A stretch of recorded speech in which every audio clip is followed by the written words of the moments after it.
What up, what up, what up? Welcome back to Sam Dunks, the weekly NBA show over at SlabStox. I'm your host, Sam. Please follow us on Instagram at SlabStox. Also here on YouTube, click that little red subscribe button down at the bottom of the page, and be sure to tell all your friends about us so that they can follow along as well.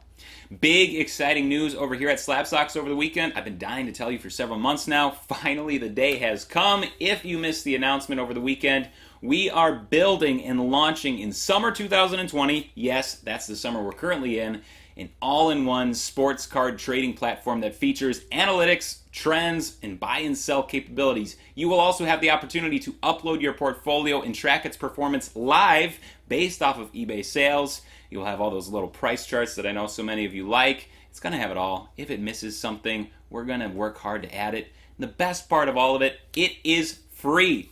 I know you like that. We like that aspect as well. We also don't like paying for things, and we really didn't want anyone to miss out on this due to the price.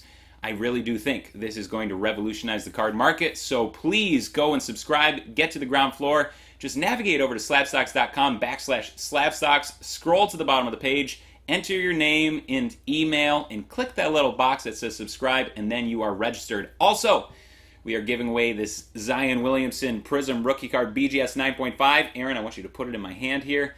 Just a fun little giveaway for you guys. All you have to do is go to the website and subscribe. You'll automatically be entered. I also entered, and Aaron told me I was ineligible to win. So here is hoping that someone who watches Sam Dunks will win instead. Okay, the last couple of months, we've gone over the 2019, 2018, 2017 NBA drafts. Today we are starting in 2016. Gonna do it a little bit different because there's just a huge jump from year 3 players to year 4 players. Half the guys that we talked about in the past couple of months are going to be old news by year 4, and especially year 5. That's already happened with a lot of players in this draft. So this week, I'm not following any order in particular. Instead, I'm just going to talk about 3 players, and you can probably guess who they are. In this order today, we are discussing Ben Simmons, Brandon Ingram, and Pascal Siakam. Next week, I will take up the rest of the interesting players in the draft, probably another 6 or 7 maybe players next week. Just to get this out of the way, I do believe all 3 players today are buys, not because I can say for certain that they're undervalued, but because I think the career trajectory for all of them is very encouraging. Not all buys are created equal, though. If I had to choose a buy, sell, hold for these 3, I guess I would maybe be buy Simmons, sell Siakam, hold Ingram, and the decision on the latter 2 is pretty much just due to age, but I'm not restricted to choosing one over the other, so buy on all 3. By the way, my apologies for the sound quality. Last week, someone mentioned in the YouTube comments that it sounded like I was talking into a Pringles can, which cracked me up, and I agree, it did. I recorded my audio with a pretty high-quality audio recorder. Of course, you need an SD card in it to actually record, and I forgot it. It's in there today, so hopefully it should be better. And it is. Without further ado, with the first pick in the 2016 NBA draft. There was a little debate about it at the time, but I think it was the right choice. Out of LSU, Ben Simmons. Native Australian. Shout out to our Australian followers. Thanks for following.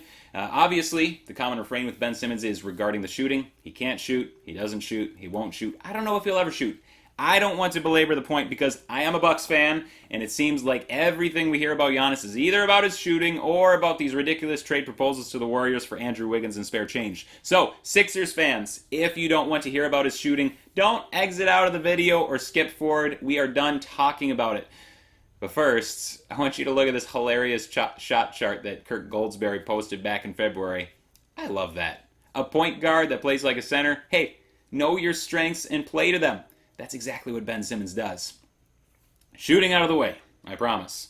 This guy does literally everything else well. He's one of the best two-way playmakers in the league. Looking at some of the catch-all metrics, by PIPM, he's ranked 40th in the league, with positive contributions on both sides of the ball. He was ranked 18th according to win shares, 17th according to value over replacement player, VORP, 19th in box plus minus, so overall, pretty good. Unlike Simmons, let's take a step back, see what I did there, and look at his overall numbers. In 36 minutes per game, he averaged 17 points, 8 rebounds, 8 assists, and 2 steals with an elite true shooting percentage of .608. All really, really good stuff. The 17 points isn't all that overwhelming, but when Embiid was injured for most of January, Simmons' counting stats rose up to 22 points, 9 rebounds, 8 assists, and 2 steals. And that starts to tell part of the story when it comes to Ben Simmons. A lot of the time, the question revolves around, can Joel Embiid and Ben Simmons coexist? And I've raised that question many times myself. I think it's fair to say that they might not be super good friends or anything like that. That's based on numerous accounts. But that's really neither here nor there. They both tend to play a little bit better in each other's absence, but that's also what happens on any team when one of the best players goes out. Someone else needs to make up for all those lost stats. Both of them are best at the rim. Simmons shoots 68% in the restricted area, which is at least twice what he puts up anywhere else on the court, and Embiid shoots 69% in the restricted area. For their team to be successful, they both basically need to be at the rim. It's not necessarily a death sentence, though, that they both need to occupy the same space. It just makes things a little bit more tricky to navigate for the 76ers franchise. Now, if we look at the Embiid-Simmons combination, 2 years ago, during Simmons' rookie season, they were an elite combo. In 1,306 minutes, the tandem featured an elite offensive rating of 113.3 and a super elite defensive rating of 97.8, resulting in a net rating of 15.5 in the minutes that they shared on the court. Last year was still good, though not as elite. 112.8 offense, 104.9 defense, net rating of 7.9. That was over 1,431 minutes. Still really, really good. This year, 789 minutes. Net rating dropped to a dismal 0.9 with a 104.4 offense and a 103.5 defensive rating. Really not very good. So what happened? The biggest problem for the Sixers this past year was simply the roster construction. Ever since Sam Hinkie was ousted in Philadelphia, the Sixers have gone through dramatic roster changes each and every single season. The Sixers have a unique front office situation in that when they hired Elton Brand to be their general manager, they hired him as a GM who wouldn't have final say in roster construction. Over the past few years, all of the decisions have reportedly been left up to a group decision, which could have some strengths, but it also tends to just lead to a lot of confusion and a lack of a cohesive vision. Obviously, I am not in the offices to hear the conversations, so I really don't know what works behind the doors of the Sixers brass, but everything I've heard and everything I've read says that it's kind of chaotic behind the scenes. There's no one person in charge, and because of that, the Sixers are a bit of a mess. We saw that all year. We saw that most visibly this past offseason when the Sixers signed a 33-year-old Al Horford to a 4-year, $109 million contract. I really like Al Horford as a player. He's the type of guy that generally makes any team he's on better simply because he does all of the little things. But when he's lined up next to Embiid and Simmons, it just was really, really ugly. In 429 minutes when those three shared the court, the 76ers ran a net rating of negative 0.9, sporting an offensive rating of 98.8 and a defensive rating of 99.6. The defense is nice, but the offense is dismal. What the Sixers need for Simmons to be ultra successful, and especially for an Embiid-Simmons pairing to be ultra successful moving forward, is not necessarily for Simmons to start shooting, but for there to be elite shooting around the perimeter surrounding these two. Instead, this season, the Sixers had the 14th ranked three-point shooting team in the league by three-point percentage, but they only attempted the 22nd most three-pointers on the season. Furkan Korkmaz and Tobias Harris were the only regulars shooting above 36% from deep. Compare that to, say, the Bucks, who attempted the 4th most threes in the league and had George Hill, Chris Middleton, Kyle Korver, Ersan Ilyasova, and Wesley Matthews that all shot above 36% from deep. And there are other players on that roster that are there because they can live on the perimeter on offense. I only make that comparison because the Bucks have built this type of team out of necessity to fill out a championship contending roster around Giannis Antetokounmpo. And that's the blueprint for the 76ers. If the Sixers are going to find that top of the conference success, it's going to be by filling the roster with cheap shooting. Instead, starting next year, they have $120 million tied up between Tobias Harris, Al Horford, Joel Embiid, and Ben Simmons. It's going to be tough sledding for this front office moving forward. If the Sixers can move some things around and build this team in the mold of John Horst's work with the Bucks, they would be an extremely tough out in the playoffs. Even with a team that only made the 22nd most threes in the league, Ben Simmons still led all of basketball with 221 assists on three-pointers. That's nearly 50 more than Giannis had on an elite shooting team. In other words, give Ben Simmons the personnel, he can absolutely lead a true championship contender. He has the gravity as a playmaker to really open things up for all of his teammates. And let me just ask you this. Which is more difficult to find in the NBA? To drain a catch-and-shoot three-pointer or to create a catch-and-shoot three-point opportunity? The NBA is loaded with the former, with guys that can be had on minimum contracts that can catch a ball and shoot a three. But the guys that can do the latter, they are considered to be the best players in the entire league. And that's who Ben Simmons can be. As a fan of the Bucks, I'm rooting against the Sixers to figure out I don't want them to figure out the roster construction issues, but as a fan of the NBA, I really hope they fix the roster in spots 3 through 7 by filling it with shooters. That's the mold of LeBron teams for the past decade. That's the mold of Giannis's Bucks teams. That's the mold that Simmons can carry into that upper echelon as a perennial championship contender. I really do believe that. This is all a super in-depth way to say something that I already said at the beginning. Simmons is a buy. The last 3 auctions on his PSA 10 Prizm Silver rookie cards took place at the end of May. They ended at an average purchase price of about $920. Since that time, we've seen 3 of the same cards go on best offers at $1,000, $1,075, and $1,225. $1,225 being the most recent sale on June 15th. I don't like to talk in terms of undervalued or overvalued. I think the market determines the value, so it just is what it is. But I do believe Simmons is one of those rare players that can be a catalyst of a really dominant contender for a decade or longer, and for that reason, he's a buy. There are some hurdles that the Sixers are going to have to overcome before they get there, but they have the biggest pieces already in Simmons and Embiid, so all they need to do is figure out the rest.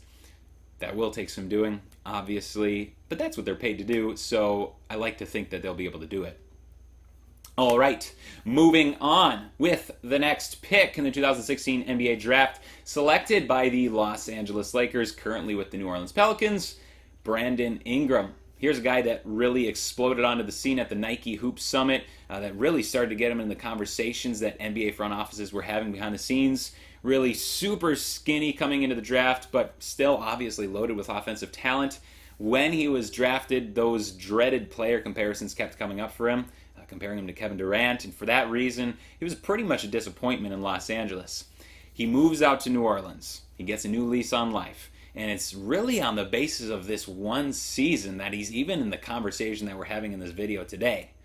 Looking at his per 36-minute averages, he improved season over season through his first 3 years, but all told, his career averages after 3 seasons per 36 minutes were 16 points, 5 rebounds, 3 assists, shooting 33% from deep on only 2 3-point attempts per game.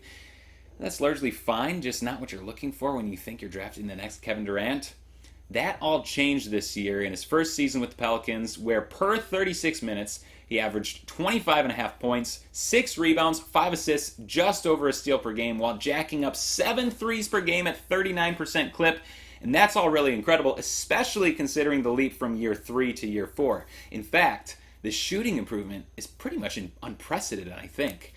To go from a bad shooter to an excellent volume three-point shooter, that doesn't really happen, but that's exactly what Ingram did this past season. Not only did the three-point shooting increase dramatically, but the free throw shooting also increased from 68% last year to 86% this year. The only other player that immediately comes to mind as one that had some dramatic improvement in his shooting from 2 years ago to this past year was his teammate Lonzo Ball. Maybe that's a coincidence that they're all working with the same coaches. Maybe it's not. I tend to think it's not. So, the track record is shorter with Ingram than it is with Simmons and even with Siakam, but he was very, very good, and this allows us to all start dreaming on him once more. I said before that if I had a pick, I would hold Ingram and I would cut Siakam. And that's simply because Ingram played this past season as a 22-year-old, and he's still 22 today, whereas Siakam played at 25 and today is 26. If I had to guess, I would say that in 3 years, Ingram's 25-year-old season will look better than what Siakam was doing this year. But I still really like them both. I'm not cutting or selling either of them. They're both buys. Diving a little bit deeper, Ingram was top 50 in the league in PER, VORP, box plus minus, and win shares. Only a net rating of negative 0.3 though, which stinks, and an on-off net differential of 1.4, which is just okay. The biggest part of the reason for some of these more lackluster positions in the big picture metrics is that he's just not very good defensively. But there are good enough defenders around him in New Orleans that it really shouldn't matter all that much. All of Zion Williamson, Derek Favors, Drew Holiday, and Lonzo Ball are all strong defenders. If you look at the 10 most used three-man lineups featuring Brandon Ingram, 5 of them are net positives, 5 are big net negatives, but 4 of those negative lineups also feature J.J. Redick, and the other features Josh Hart, who are both weak defenders. Ingram doesn't have the capabilities to mop up their defensive miscues, and so he also struggled with them on the court. But looking at the most used full lineup featuring Holiday, Favors, Ingram, Lonzo, and Zion, in 230 minutes, they sported a net rating of 26.3. That's the backbone of the team moving forward, at least into next year. So I'm not super concerned with some of the bad looks that Ingram's lack of defense creates. The team is still good. Now, so much of this analysis is purely contextual. Zion Williamson just covers a multitude of flaws around the roster. I don't think Ingram is a perfect player by far. He might not be the type of guy that could carry a team by himself, but we also might not find out any more about that question for another 5 years or so. And in the meantime, he should be the second leading scorer on a very good New Orleans team that should be appearing on national television 25 to 30 times per season.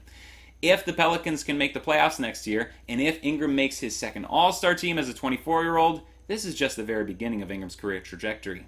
Ingram is a restricted free agent this offseason, and if he were to sign elsewhere, the outlook might not be as rosy. I could envision a scenario where he becomes a big stats guy on a mediocre team and we sort of move on from him collectively. But with Zion on a rookie deal, I think the Pelicans have all the incentive in the world to lock Ingram and the rest of the team around Zion in before Zion's deal is due. So I imagine that the Pelicans will be matching any offer sheet that is signed by Brandon Ingram. Questions to keep in mind are if Ingram and Zion will be able to fit super well long-term alongside one another. I think that's still an open question, and one that we'll have to be paying attention to over the next couple of years. The other question is if Ingram's shooting can maintain its current level, but I kind of believe that it will happen, but these are 2 things that we'll need to keep on monitoring. Buy it nows on Ingram's PSA 10 Prizm Silver rookie cards have been going in the $620 range in the month of June. I think due to the team that he's on and his place as a leading scorer on that team, he's still a buy. I also think there's a chance that he might be declared most improved player of the league, and while I don't think that will just make his cards automatically jump up, it might open up some eyes to his 2019 that previously hadn't paid much attention to it. And I do believe that there are some very exciting years coming up for the Pelicans. I believe that Ingram is going to be a pretty big part of that, and for that reason, he's a buy. Last up for consideration, jumping down 25 spots to the 27th pick in the 2016 NBA Draft to Toronto, Pascal Siakam. After 2 pretty nondescript years with the Raptors, Siakam really jumped onto the scene in his 3rd season. He put together a 17.7 rebound, 3 assist, 1 steal campaign, shot 37% from deep on the way to an NBA championship and Most Improved Player award. The big question coming into this season was whether he'd be able to do any of that in Kawhi's absence. Well, he ended up just taking another pretty big jump, ending with 24 points, 8 rebounds, 4 assists, 1 steal, 1 block, shot 36% from deep on 6 attempts per game. Pretty much nothing to complain about there at all, and pretty dang good for the former 27th overall pick that was considered a defense-only player. He's pretty clearly a top 20 to 25 player in the league, in my opinion. Probably one of the guys that gets overlooked the most. Sam Vecenie wrote on The Athletic about his offensive versatility recently, and I wanted to share that with you. I thought it was really astute.